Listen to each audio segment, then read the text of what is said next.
Welcome to Sitting In with Smitty's. This week our special guest is none other than Reuben James.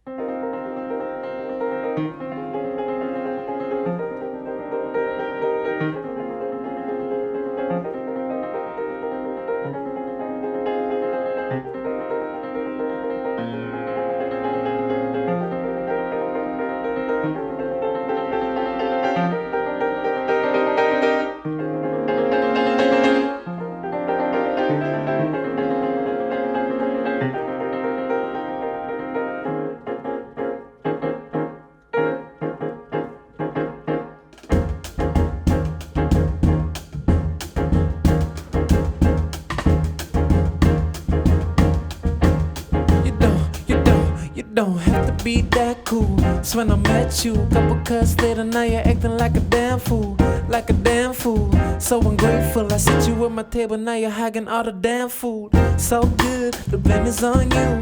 There's no need to act like you still going to school, breaking all the rules. Take you back to class when I say had your back in the beginning. Tell me, when did you get so cool? I was here before, you don't forget it. Tell me, when did you get so cool? You don't have to be that cool. It's when I met you, couple cuts later, now you're acting like a damn fool, like a damn fool. So ungrateful, I sit you at my table, now you're hugging all the damn food. So good, the blame is on you. There's no need to act like you still going to school, breaking all the rules. Take you back to class when I say jump off my dick for a minute. Tell me, when did you get so cool? I was here before, you don't forget it. That's right. Tell me, when did you get so cool? You don't.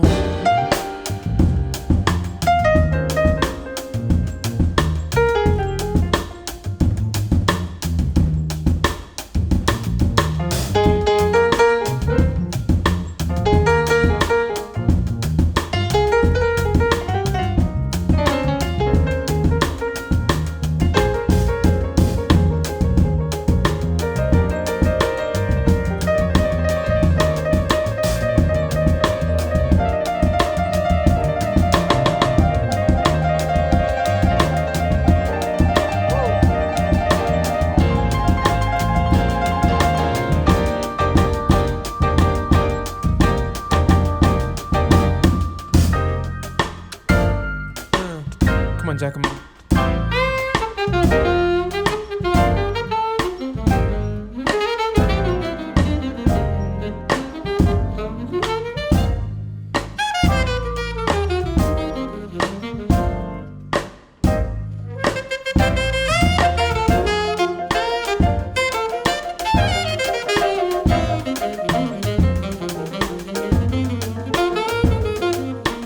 When did you get so?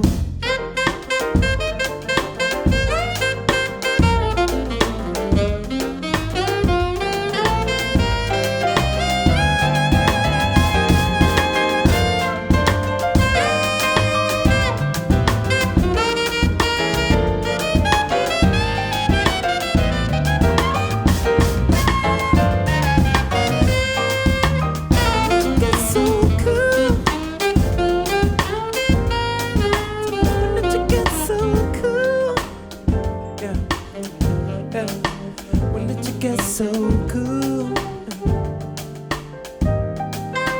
When did you get so cool?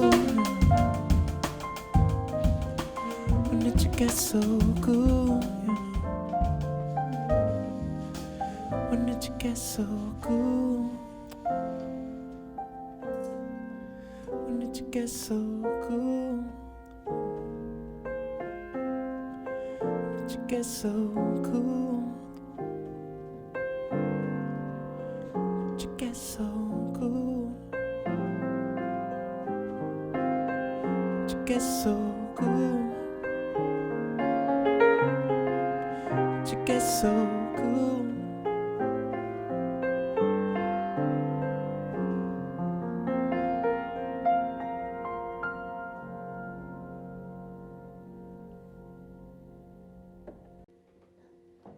Yeah, man. That's a killer one. That's so good. Beautiful. We hope you enjoyed that tune from Reuben's latest EP. It's called So Cool. And we'll be back with some more music before the end of the show. But first, we're going to have a little chat, catch up about old times. Sound good? Dope, I'm ready. We'll see you then.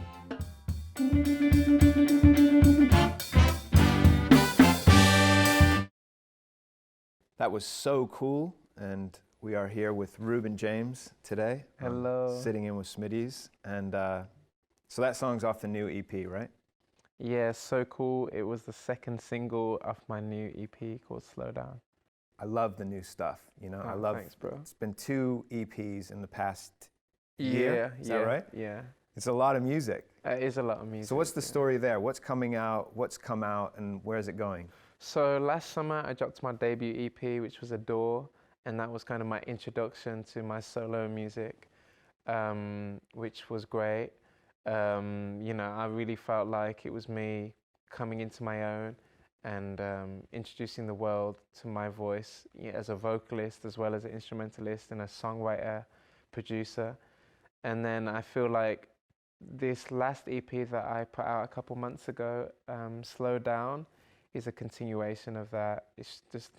It's more of my own production, and I've tried to just mesh, you know, all of the time I've spent working on pop music, R&B music, and jazz music. Instead of trying to just do several different projects, you know, focusing on all of my favorite things, I've just tried to mesh together all of my favorite stuff in a little melting pot.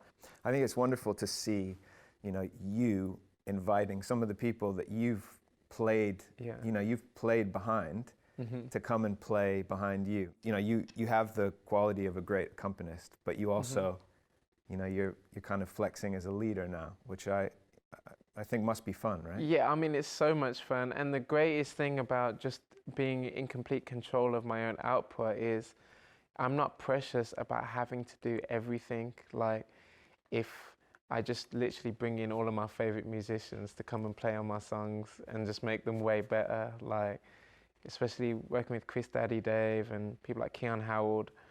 It's so much fun because I just literally, I've got my laptop and I just mess around with some music and just send it out to all my friends and just try and make the best music possible. Like, I don't have to be, you know, I'm not trying to be like, this is all me, I'm doing everything. I just want it to be the best it possibly can be. So I'm so open to collaboration, and everything I've ever done has always been centered around collaboration.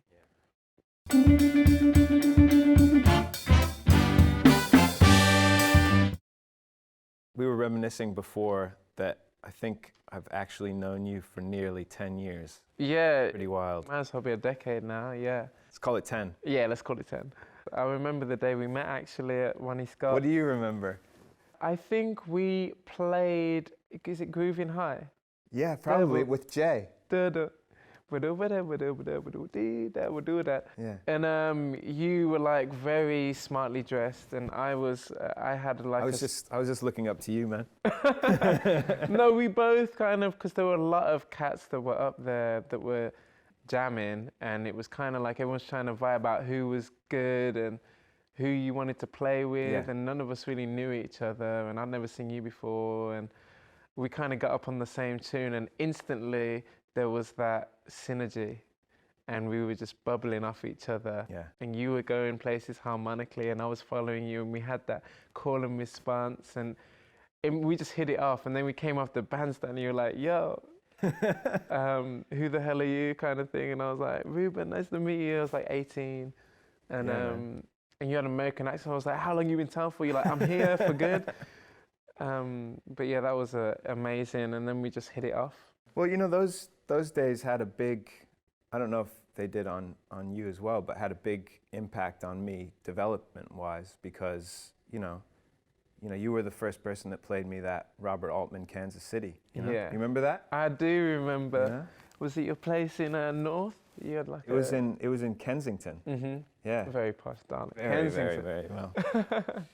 But yeah, I You have remember. to start somewhere. Yeah, I mean, I came round and I played a bit of your tenor, I remember. Yeah. And then we were just got chatting about that movie. And then literally it went from that to being like, we need to recreate this. Yeah, yeah. And that was it. That was like literally, that was the moment. And then it just kind of grew organically with Pedro and Ferg. And That was the beginning of Smitty's, really. So yeah, definitely. So that was amazing. You know, it's funny when you look back. You know, it always seems like a movie. Yeah. It's like it was all happening. You had Muenso at Ronnie's. You know, you were playing with Ruby Turner. You were playing with Mark Kavuma and Reuben Fox. You were playing with Troy Miller and Jean. Yeah. You were playing with Abram Wilson.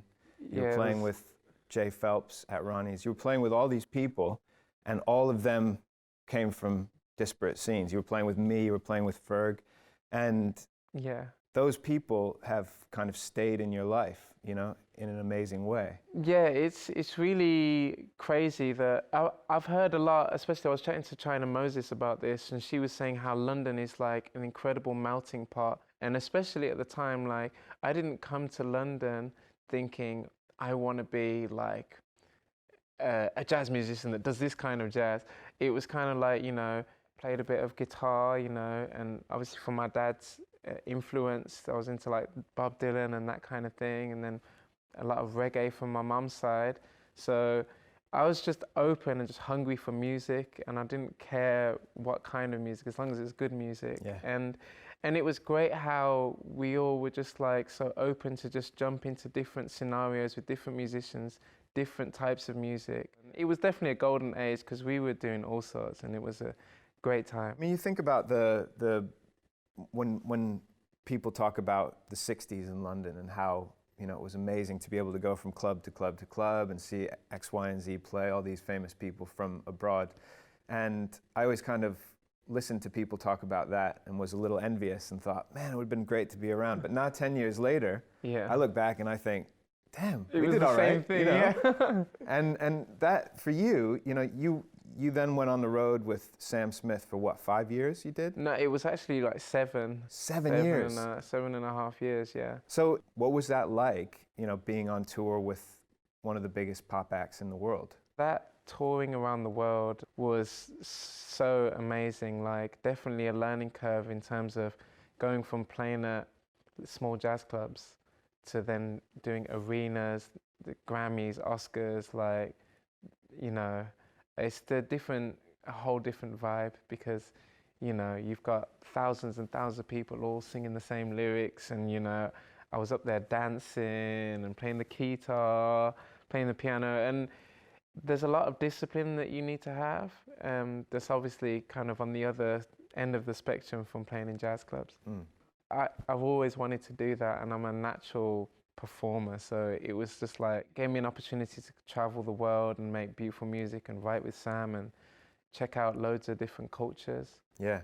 And in terms of the discipline thing, I mean, you know, when you're playing, you know, versus the stuff that you're doing now, I hear so much jazz influence in what you're doing now. And, you know, I would even, you know, if we were going to do the genre game, okay, it would still be jazz to me, you know? Yeah, I don't know. jazzy, jazz. You know what I mean? Because Yeah. you are improvising, you know, and there's a lot of, there are a lot of jazz incredible, harmony. yeah, there are a lot of incredible jazz players on those records. And I wonder when you're doing an act like, you know, you're backing somebody up like Sam, do you get the flexibility to kind of move harmonies around and like in terms of the mechanics of playing, or are you laying a part down? You know, it takes a lot of experience to be able to know when not to play. Right. And you've got to be, you know, really aware that you're an accompanist, and, you know, people have come there to see Sam. And to a certain extent, you know, if you've been listening to this album on repeat and you want to go to a concert to hear what you've been hearing on the record. So to a certain extent, you have to really deliver what the people want. Right. But that's not to say we mechanically made it the same every night. There's still room to put your own personality in. Right. But it's just about finding the right moments. And obviously, playing like shows every single night, there can be the danger that you just fall into default mode, and changing something can throw people. But, you know, everyone's fantastic musicians, and Sam's an incredible singer, and all the pop artists that I've worked with are always open for, you know, a certain amount of improvisation, but within the realms of the song, not too far, it's just about finding the right moments, just little sprinkles here and there. We'll be right back after a short break.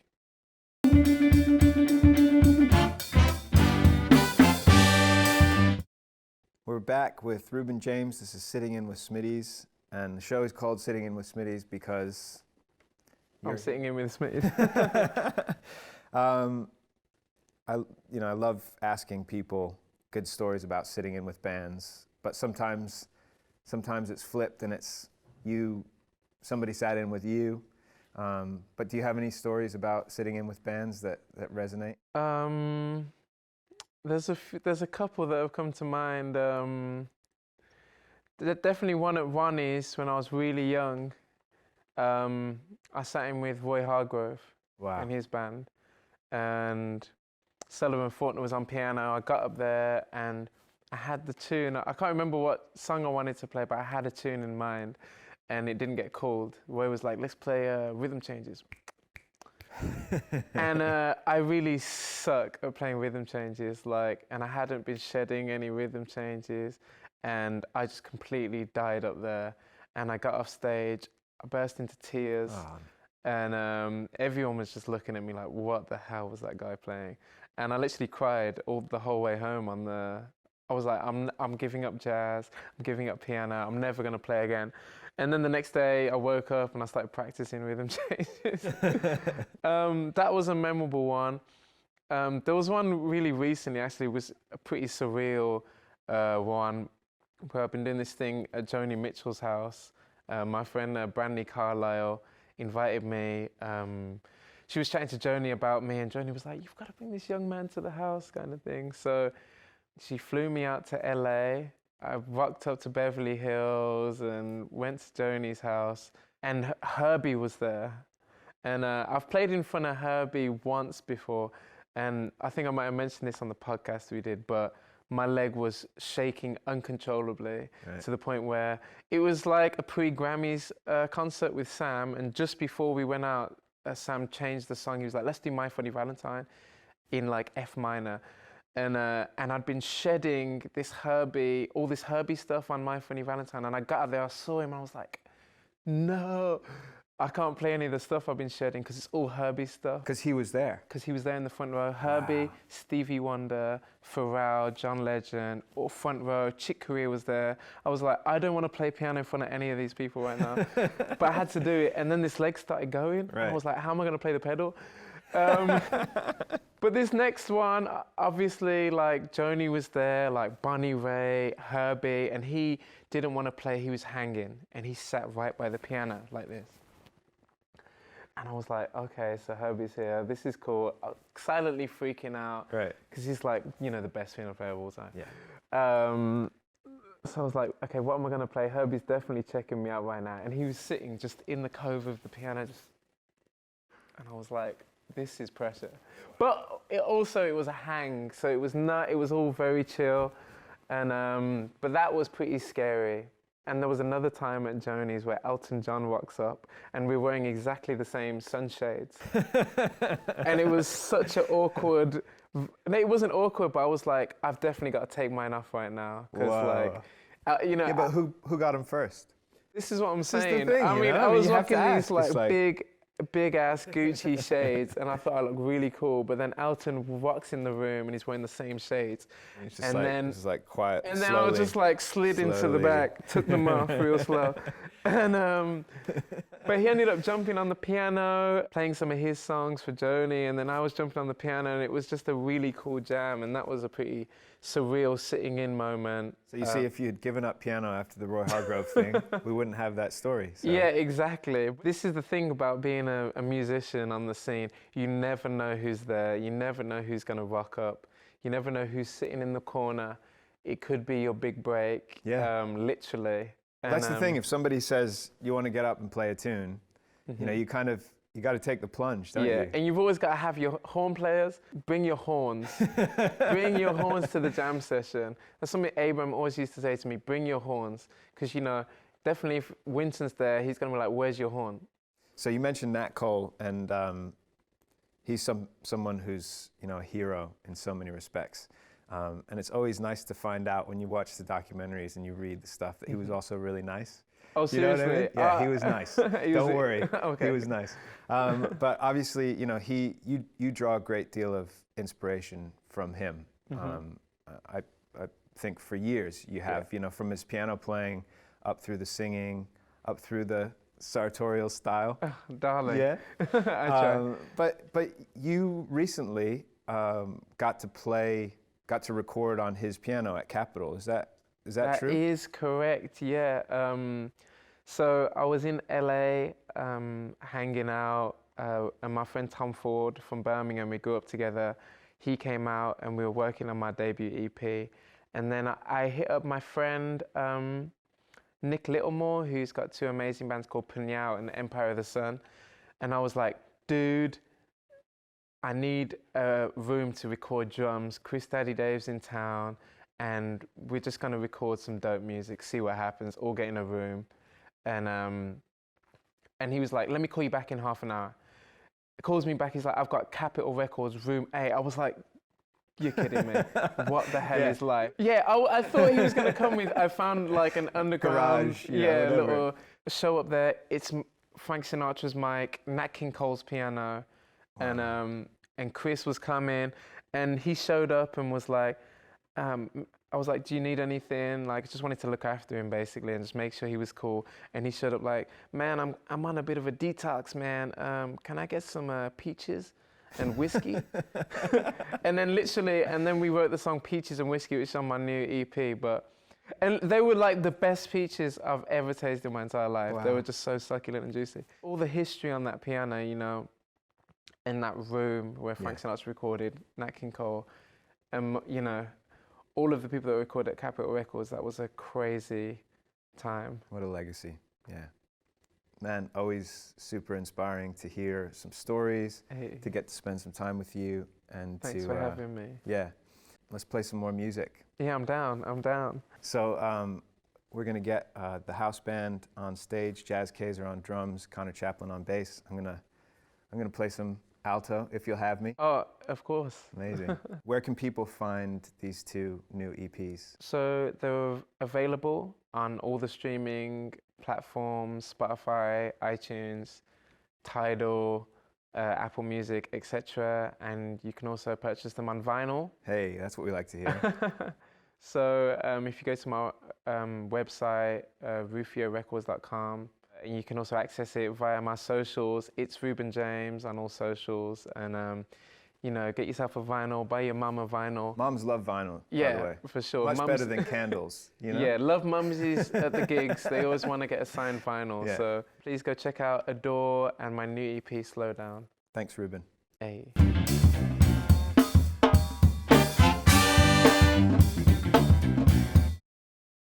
Hey there, thanks for sticking around. We got a couple more tunes for you today with our special guest, Reuben James. And this first one is called I'm Glad There Is You.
In this world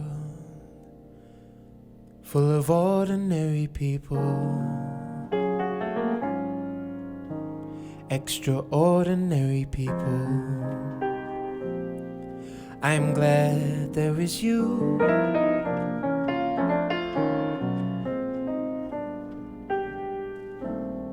In this world where many, many play at love and hardly any stay in love,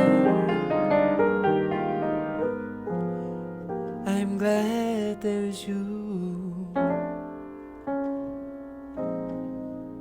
I live to love, I love to live with you beside me. This world's so new, I'll muddle through with you to guide me. In this world full of overrated pleasures and underrated treasures, I'm glad there is you. More than ever, I'm glad there is you.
In this world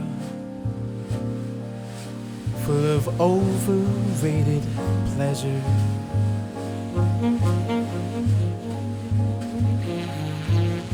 and underrated treasure,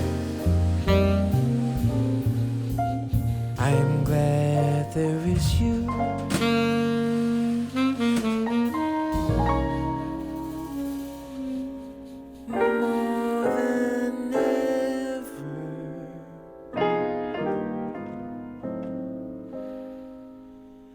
I'm glad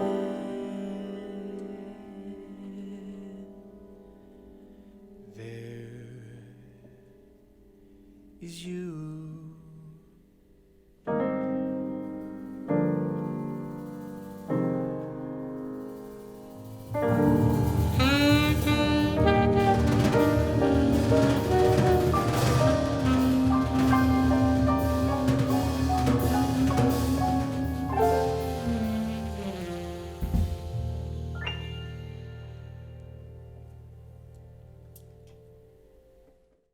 Thank you so much for tuning in to Sitting In with Smitty's this week. Remember to subscribe to this YouTube channel and to like this video. Thank you so much to Reuben James for being our guest today. Always inspirational to be around you and to get to play together. Thanks so much for having me. Yeah, man. And thank you, huge thank you as well to our house band of Connor Chaplin on the double bass and Jazz Kaiser on the drums. Thank you also to our production staff, Darcy O'Connor, Marie Sutter. We're going to play you out today with a tune from Reuben's new EP, and this is called My Line.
Said this the kind of vibe that make me feel like all the stress, it don't matter. Got me in my feelings, now I need forever after.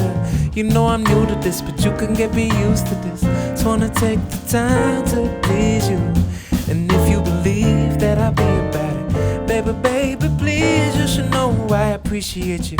I've been lost without you. There's no reason that I shouldn't build my world around you. Yeah, I feel a different blue and I gotta be without you. Is you ain't just no other part of me, you make everything shine. And I really need to smile. So won't you bang my line one time? Won't you bang my line one time? Won't you bang my line one time? Won't you bang my line one time? So when you call me, there's a tendency to rush it and go fast. These underrated treasures are the moments that won't last. Won't you get through to me? You don't know what you do to me. Just let me take the time to please you. And if you believe that I'll be about it, baby, baby, please, you should know I appreciate you. I've been lost without you. There's no reason that I shouldn't build my world around you. Yeah, I feel a different blue and I gotta be without you. Is you ain't just no other part of me, you make everything shine. And I really need to smile. So won't you bang my line one time? Won't you bang my line one time? So won't you bang my line one time? Won't you bang my line one time? Connor Chaplin on the bass.